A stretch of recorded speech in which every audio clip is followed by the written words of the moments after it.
भारतीय cricket team के पूर्व कप्तान महेंद्र सिंह धोनी एक बार फिर चर्चा में हैं, लेकिन इस बार वजह क्रिकेट नहीं बल्कि ट्रैफिक नियमों का उल्लंघन है।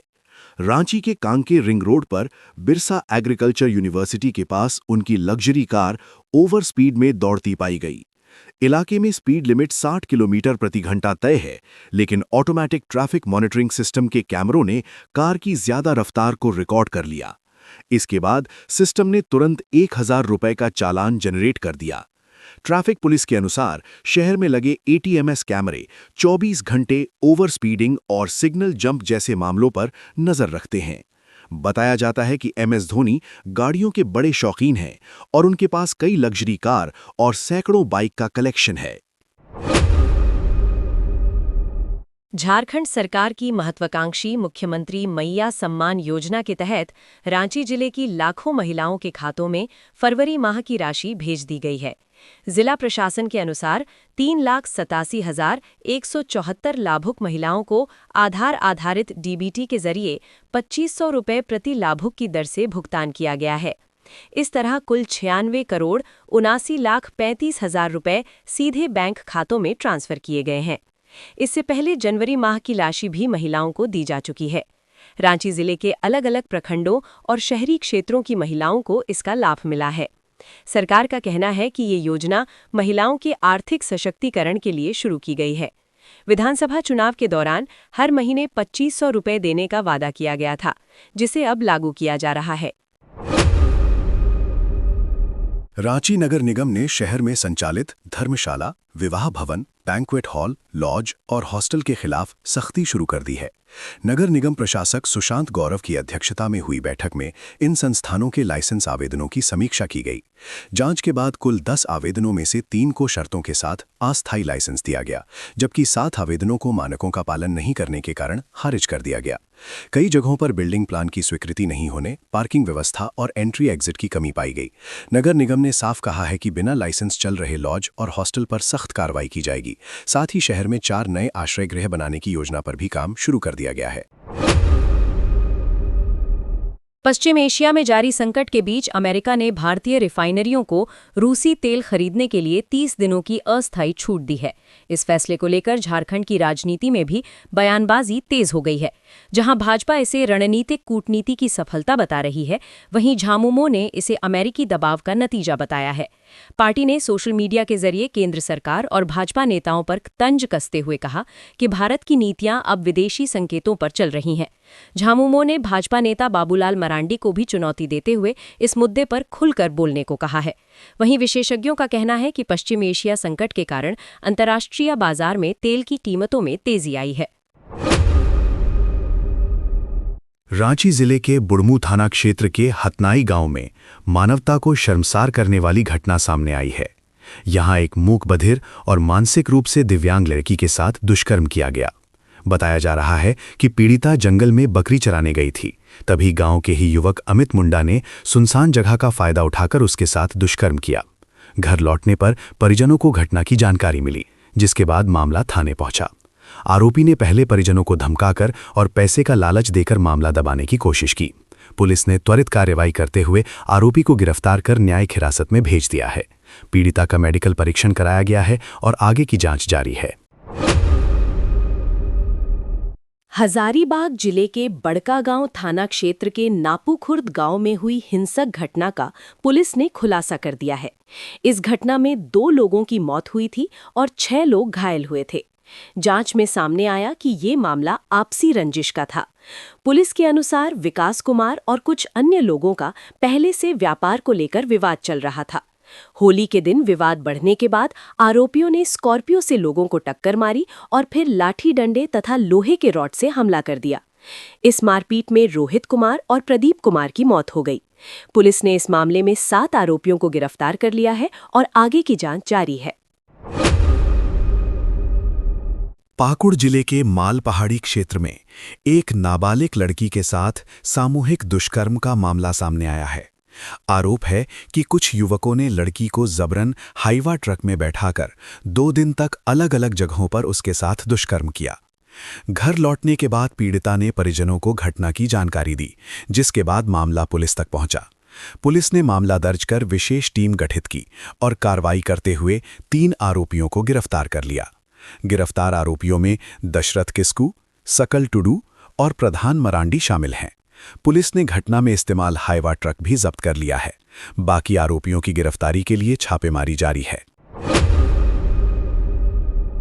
धनबाद जिले के गोविंदपुर थाना क्षेत्र में शनिवार को भीषण सड़क हादसा हो गया।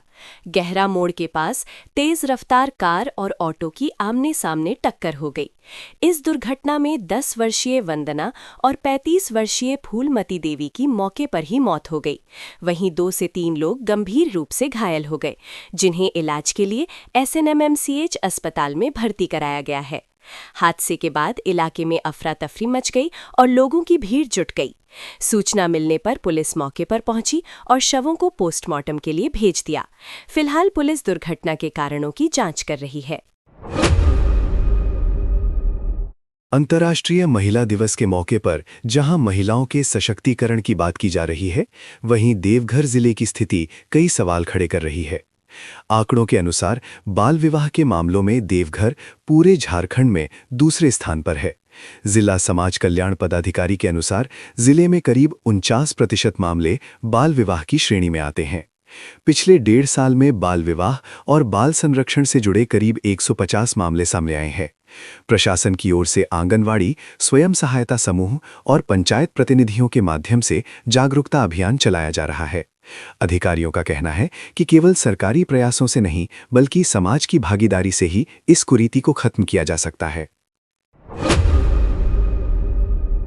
गिरिडीह जिले के निमियाघाट थाना क्षेत्र में ट्रांसफार्मर से तार चोरी करने की साजिश रच रहे 3 अपराधियों को पुलिस ने गिरफ्तार कर लिया है। ये कार्रवाई GT रोड किनारे प्रतापपुर स्थित बिजली विभाग के पावर हाउस में की गई। पुलिस को सूचना मिली थी कि कुछ लोग ट्रांसफार्मर खोलकर उसके तार चोरी करने की योजना बना रहे हैं। पुलिस ने मौके पर पहुंचकर 3 आरोपियों को पकड़ लिया, जबकि 3 अन्य आरोपी फरार हो गए। गिरफ्तार आरोपियों के पास से स्विफ्ट डिजायर कार और कई औजार बरामद किए गए हैं। पूछताछ में आरोपियों ने क्षेत्र में कई चोरी की घटनाओं में शामिल होने की बात स्वीकार की है। पुलिस फरार आरोपियों की तलाश में छापेमारी कर रही है। राजधानी रांची में पिछले 1 महीने से बम धमाकों की धमकियों से दहशत का माहौल बना हुआ है। अज्ञात व्यक्ति ईमेल के जरिए सिविल कोर्ट, DC कार्यालय और पासपोर्ट ऑफिस को उड़ाने की धमकी दे रहा है। धमकी भरे ईमेल में RDX, IED और आत्मघाती हमले का भी जिक्र किया गया है। पुलिस ने कोतवाली और सुखदेव नगर थाना में अज्ञात व्यक्ति के खिलाफ मामला दर्ज किया है। हर बार धमकी मिलने के बाद बम निरोधक दस्ता और पुलिस टीम संबंधित परिसर की गहन जांच करती है, लेकिन अब तक कुछ संदिग्ध नहीं मिला है। साइबर टीम भी मामले की जांच कर रही है, लेकिन ईमेल, मास्क IP एड्रेस और संभवतः विदेशी सर्वर से भेजे जा रहे हैं, जिससे आरोपी की पहचान करना मुश्किल हो रहा है। पुलिस का कहना है कि जांच जारी है और जल्द ही इस मामले का खुलासा किया जाएगा। पलामू जिले में शनिवार को पेट्रोल और डीजल की कमी की अफवाह फैलने से पेट्रोल पंपों पर अचानक भारी भीड़ उमड़ पड़ी। ईरान युद्ध और कीमत बढ़ने की आशंका को लेकर लोगों ने बड़ी संख्या में पेट्रोल पंपों पर पहुंचकर टंकी फुल करवाना शुरू कर दिया। कई जगहों पर लोग बोतलों और जार में भी पेट्रोल भरकर ले जाते दिखाई दिए। पांखे क्षेत्र के पेट्रोल पंपों पर हालात बेकाबू जैसे हो गए थे।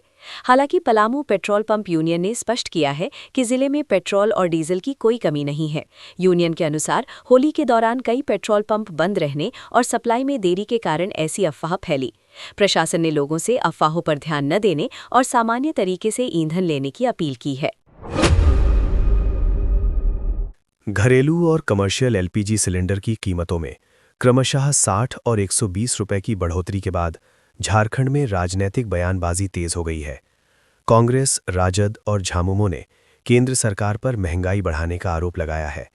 झामुमो प्रवक्ता मनोज पांडे ने कहा कि 2014 के बाद से लगातार कीमतें बढ़ रही हैं और आम लोगों की रसोई पर इसका असर पड़ रहा है।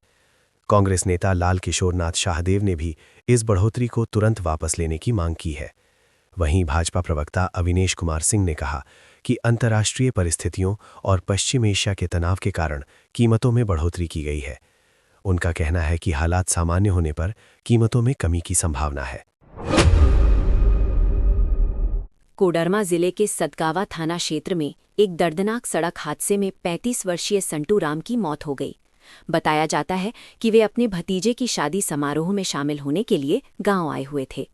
तिलक में मिली नई बुलेट बाइक से वे पंडित और नाई को बाजार छोड़कर लौट रहे थे। तभी मरचोई सकरी नदी के पुल पर उनकी बाइक रेलिंग से टकरा गई।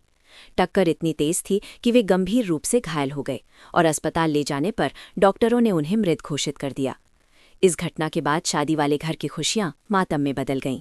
बताया गया कि एक भतीजे की शादी 9 मार्च और दूसरे की 11 मार्च को तय थी। पुलिस ने मामले की जांच शुरू कर दी है। पाकुड़ जिले के नगर थाना क्षेत्र के तलवाड़ांगा गांव के पास खेत में एक युवक का शव मिलने से इलाके में सनसनी फैल गई। शनिवार सुबह ग्रामीणों ने खेत में शव देखा और तुरंत पुलिस को सूचना दी। सूचना मिलते ही पुलिस मौके पर पहुंची और शव को कब्जे में लेकर पोस्टमार्टम के लिए सदर अस्पताल भेज दिया। मौके से शराब की बोतलें और सिगरेट के डिब्बे भी बरामद किए गए हैं, जिन्हें जांच के लिए जब्त किया गया है। पुलिस के अनुसार शव की पहचान अभी आधिकारिक रूप से नहीं हो पाई है। हालांकि स्थानीय लोग उसे लिट्टीपाड़ा क्षेत्र का युवक बता रहे हैं। पुलिस का कहना है कि पोस्टमार्टम रिपोर्ट आने के बाद ही मौत के कारणों का पता चल सकेगा। फिलहाल मामले की जांच जारी है। झारखंड में अगले कुछ दिनों तक मौसम का मिजाज बदल सकता है। मौसम केंद्र रांची के अनुसार राज्य के कई हिस्सों में आंशिक बादल छाने और हल्की बारिश की संभावना है। 7 और 8 मार्च को दक्षिण पूर्वी और पूर्वी जिलों में कहीं-कहीं गरज के साथ हल्की वर्षा हो सकती है। वहीं 9 मार्च को उत्तर पूर्वी और आसपास के मध्य क्षेत्रों में तेज हवा के साथ वज्रपात की भी आशंका जताई गई है। मौसम विभाग ने लोगों को सतर्क रहने की सलाह दी है। राजधानी रांची में अधिकतम तापमान 31 से 34 डिग्री और न्यूनतम तापमान 17 से 18 डिग्री के बीच रहने का अनुमान है। इसके बाद 11 और 12 मार्च को मौसम साफ रहने की संभावना जताई गई है। खूंटी जिले के कर्रा थाना क्षेत्र के तिमड़ा गांव में जमीन विवाद को लेकर हुई गोलीबारी में 55 वर्षीय सुकरा महतो की मौत हो गई, जबकि उनका बेटा अर्जुन महतो गंभीर रूप से घायल हो गया। घटना शुक्रवार रात उस समय हुई जब सुकरा महतो अपने घर की किराना दुकान पर बैठे थे। इसी दौरान 2 हथियारबंद अपराधी वहां पहुंचे और उनके बेटे पर गोली चला दी। इसके बाद अपराधियों ने सुकरा महतो को भी गोली मार दी और मौके से फरार हो गए। घायल बेटे को बेहतर इलाज के लिए रिम्स रांची भेजा गया है। परिवार का आरोप है कि जमीन विवाद को लेकर पहले से तनाव चल रहा था और बाहरी लोगों को बुलाकर हमला कराया गया। पुलिस मामले की जांच कर रही है। जमशेदपुर के बागबेड़ा थाना क्षेत्र में एक युवती के साथ छेड़खानी और मारपीट करने वाले आरोपी को पुलिस ने सख्त कार्रवाई करते हुए गिरफ्तार किया। आरोपी कन्हैया रजक को हथकड़ी लगाकर पूरे मोहल्ले में पैदल घुमाया गया, जिससे इलाके में कानून का संदेश दिया जा सके। घटना 5 मार्च की शाम की है, जब युवती किराने का सामान लेने दुकान गई थी।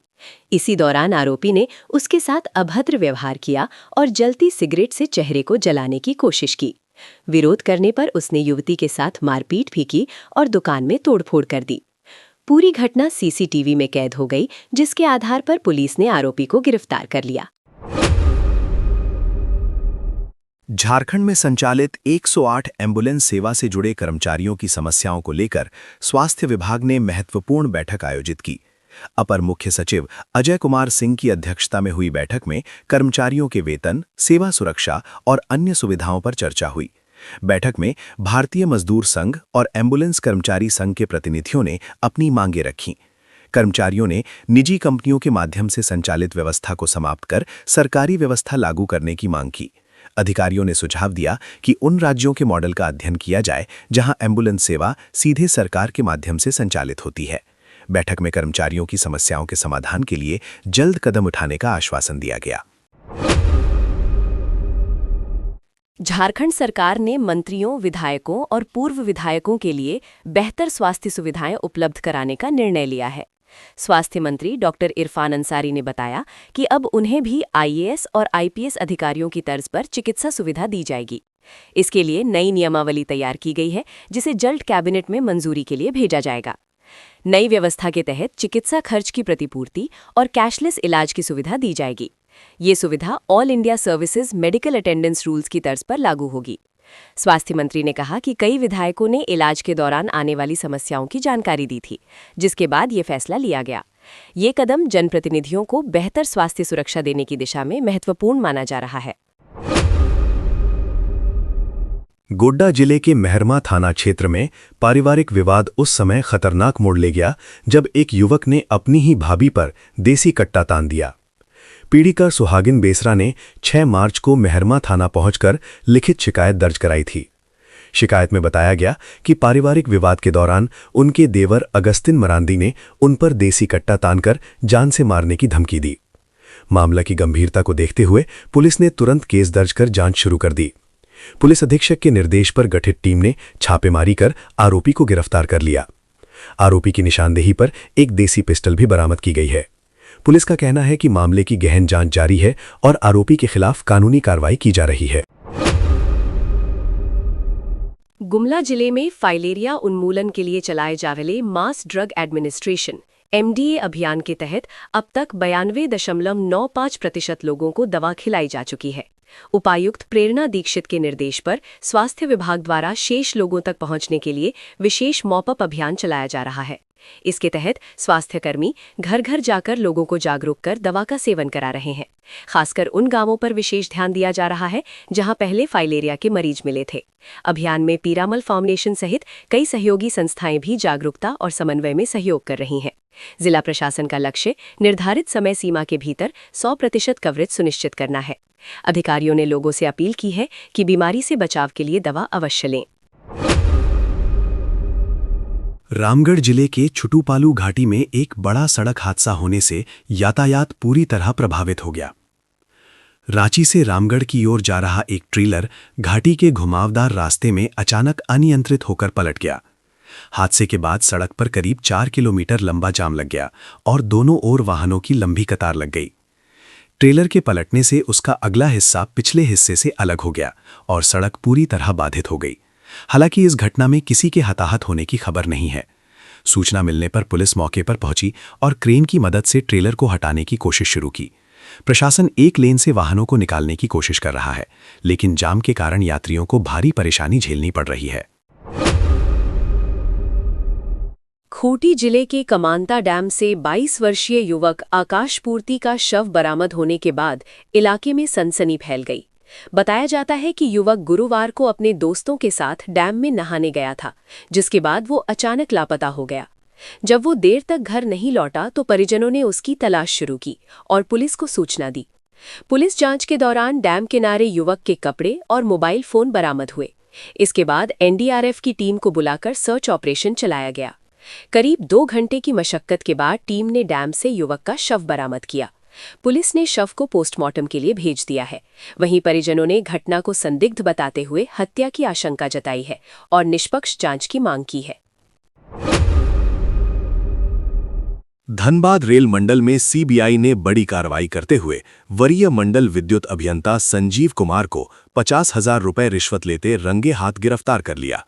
बताया गया कि एक संवेदक ने CBI से शिकायत की थी कि उसके द्वारा किए गए लिफ्ट और AC इंस्टॉलेशन के काम का करीब 24 लाख रुपए का भुगतान लंबित है।